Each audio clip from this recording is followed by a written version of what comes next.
Once upon a time, there was a princess and a peasant. She lived atop a hill in a glittering castle. There she had a servant who kept her castle in order, selected and pressed her robes for the day, prepared her royal breakfast, and served it to her in her chambers.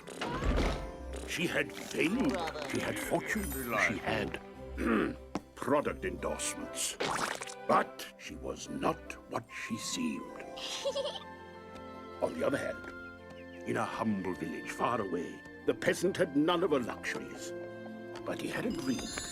And so, with a fond farewell from his closest friends, and gifts of good luck, best wishes, and useless junk, though it's the thought that counts, his world was about to clash with hers, in a place called Hollywood.